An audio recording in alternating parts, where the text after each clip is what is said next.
गीता के मन में भय समाया हुआ था कि कहीं रवि के मम्मी पापा उसे अस्वीकार ना कर दें। एक हादसे ने उससे उसका सब कुछ छीन लिया था। पहले पिता, फिर उसकी माँ भी उसका साथ छोड़कर परलोक सिधार गई थी। एक रवि के सिवा उसका साथ देने वाला और कोई नहीं था। रवि 2 साल पहले ही उसकी सोसाइटी में आया था। उसका गांव शहर से दूर था। रवि प्रतिष्ठित कंपनी में सर्विस करता था। वह अकेले ही रहता था। धीरे धीरे रवि और गीता में नज़दीकियां होने लगीं। वे एक दूसरे को पसंद करने लगी। उसकी मम्मी भी रवि को पसंद करती थी, उसे बेटे की तरह प्यार करती थी। रवि उसकी मम्मी के अंतिम समय में गीता का हाथ कभी ना छोड़ने और जीवन भर उसका साथ निभाने का वचन दिया था। रवि गीता के साथ अपने घर पहुंच चुका था।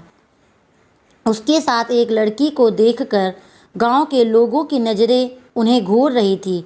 रवि के घर में उसकी मां जानकी देवी, पिता ब्रजभान सिंह जो गांव के प्रतिष्ठित व्यक्ति थे, उसके साथ उसकी बड़ी दीदी प्रभा और जीजा जी अपने 2 बच्चों के साथ रहते थे। रवि के बाहर रहने के कारण प्रभा, जिसका गांव घर से किलोमीटर की दूरी पर स्थित था, वह अपने पति के साथ अपने पिता के घर पर ही रहती। घर के सामने मां को देखकर उनके चरणों को स्पर्श करने के बाद रवि अपनी मां जानकी देवी से लिपट गया। बहुत दिन बाद आया बेटा, और यह लड़की कौन है तेरे साथ? जानकी देवी गीता की तरफ इशारा करते हुए बोली। गीता, यह मेरी मम्मी है। रवि गीता की ओर देखते हुए बोला। गीता ने झुककर जानकी देवी के चरणों को स्पर्श किया। खुश रहो बेटी। जानकी देवी गीता को आशीष देते हुए बोली। चलो मम्मी, अंदर चलो, कहकर रवि गीता के साथ घर के अंदर जाने लगा। किसे ले आए रवि भैया? अपने साथ अपनी दीदी को नहीं बताओगे? रवि की बड़ी बहन प्रभा गीता की ओर देखते हुए बोली। प्रणाम करते हुए रवि ने प्रभा के चरण स्पर्श किए। सब कुछ बताऊंगा दीदी। रवि गीता को बैठने का इशारा करते हुए बोला। मामा मामी को लेकर आए हैं मम्मी। प्रभा का बेटा बंटी खुश होते हुए बोला। चुप हो जा बदमाश, सबको अपनी मामी बनाने लगता है। प्रभा बंटी को डांटते हुए बोली। रवि बंटी की ओर देखकर मुस्कुरा रहा था। गीता बुद्ध की तरह चुपचाप बैठी थी। आ गया शहर से? 2 महीने क्यों नहीं आया? फ़ोन करके काम बताता रहा। अब हमें भी तो पता चले, क्या काम फंस गया था? रवि के पिता अंदर आते हुए बोले। कुछ नहीं पापा, बाद में बताऊंगा। रवि ब्रजभान सिंह के चरण स्पर्श करते हुए बोला। खुश रहो। यह लड़की कौन है? ब्रजभान सिंह रवि से सवाल करते हुए बोले। गीता ने रवि के पापा के चरण स्पर्श किए। उन्होंने उसे आशीर्वाद दिया। पापा, अभी तो मैं आया हूँ, बाद में बताऊंगा। रवि विनती करते हुए बोला। ठीक है बेटा। ब्रजभान सिंह मुस्कुराते हुए बोले। अब उससे सवाल भी करते रहोगे या उसे खाने पीने को दोगे? सफ़र करके आया है, जानकी देवी गुस्साते हुए बोली। सब लोग शांत हो गए। रवि और गीता थके हुए थे। खाना खाकर वे जल्दी सो गए। प्रभा परेशान थी। उसके मन में अनगिनत सवाल उठ रहे थे। अपने पति रिंकू के आने पर वह देर रात तक गीता के बारे में ही वे लोग बात करते रहे।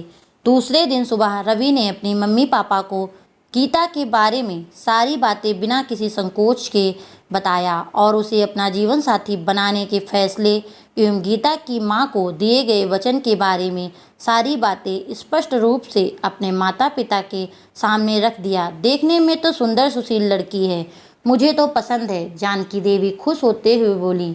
ठीक है, मगर उसकी जात क्या है बेटा? ब्रजभान सिंह ने रवि से सवाल करते हुए बोला। पापा, वह ठाकुर नहीं है, गुप्ता है।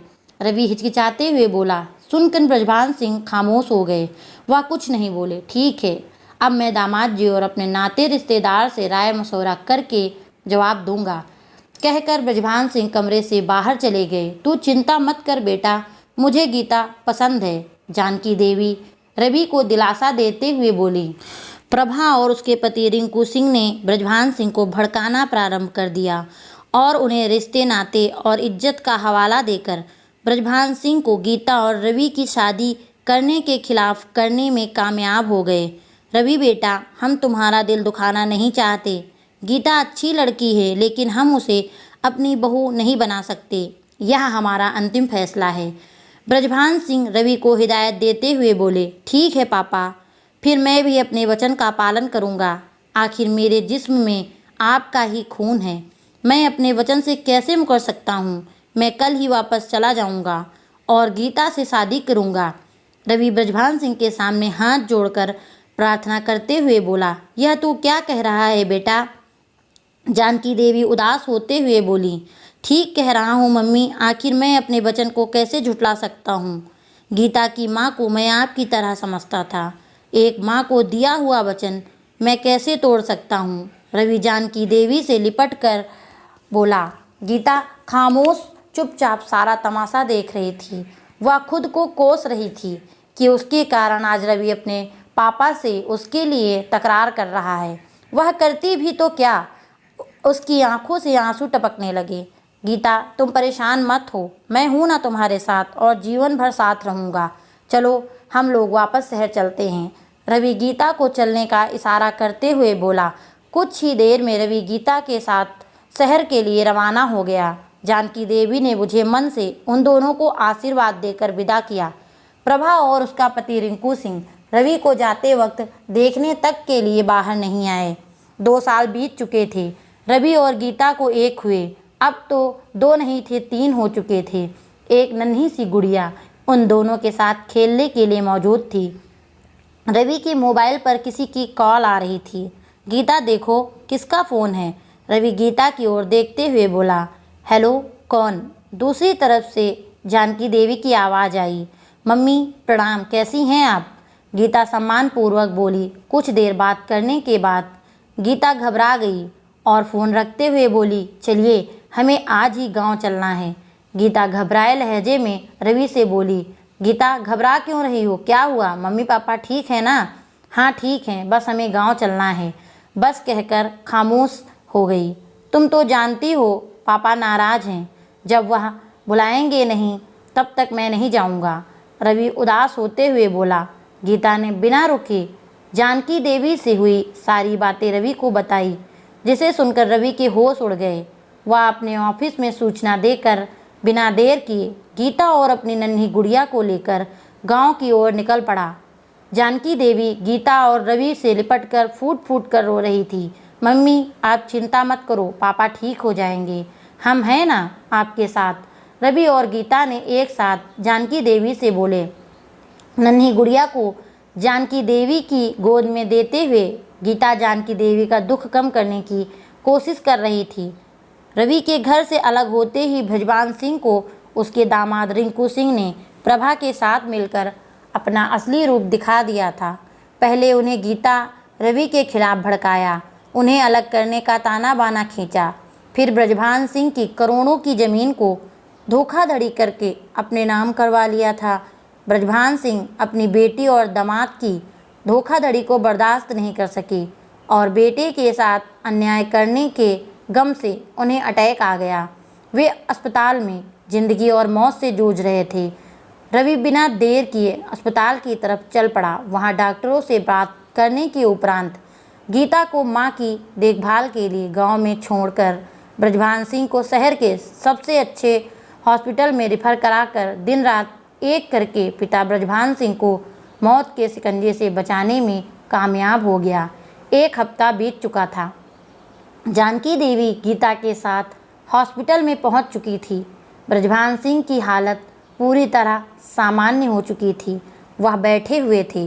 जानकी देवी उनके पास आते ही रोने लगी। अरे रोती क्यों हो, अभी मैं जिंदा हूँ।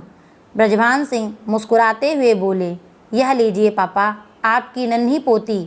गीता नन्ही गुड़िया को बृजभान सिंह की गोद में रखते हुए बोली। बृजभान सिंह नन्ही गुड़िया को देखकर भाव विभोर हो गए। उसे दुलराते हुए उनकी आंखों से आंसू टपकने लगे। गीता बेटी मुझे माफ़ कर दो, मैंने तुम्हारे साथ अच्छा व्यवहार नहीं किया। क्या करता बेटी? नहीं, बहू बेटी ने तो दामाद के साथ मिलकर मुझे मेरा बेटा, बहू, संपत्ति, नन्ही गुड़िया सब कुछ छीन लिया और मुझे मौत के मुंह में ढकेल दिया। मेरी मति भ्रष्ट कर दी, सिर्फ अपने मतलब और लालच के लिए। इस कलयुग में बेटी भी दामाद के साथ मिलकर धन दौलत संपत्ति के लिए अपने माँ बाप से धोखा कर सकती है, यह हमें नहीं भूलना चाहिए। जानकी देवी गहरी सांस लेते हुए बोली, ठीक कहती हो जानकी, लेकिन मैं उनकी इस धोखाधड़ी के लिए उन्हें माफ़ नहीं करूँगा और वही करूँगा जो एक धोखेबाज के लिए करना चाहिए। ब्रजभान सिंह गंभीर होते हुए बोले, चलिए पापा, घर चलिए, आप अब ठीक हैं। रवि मुस्कुराते हुए बोला, नहीं, मैं अभी गांव नहीं जाऊंगा, मैं कुछ दिन रहूंगा अपनी बहू और गुड़िया के साथ।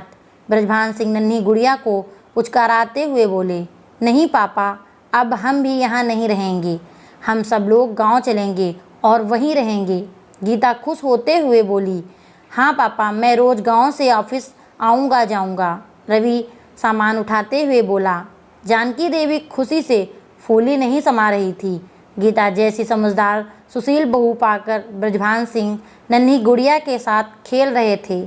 आज उन्हें अपने बेटे रवि पर गर्व महसूस हो रहा था, जिसने अपने वचन का पालन किया और गीता जैसी बहू को उनके बुढ़ापे की लाठी बनाकर उनके जीवन में आने वाले कष्टों का निवारण कर दिया। दोस्तों, यह थी आज की कहानी वचन।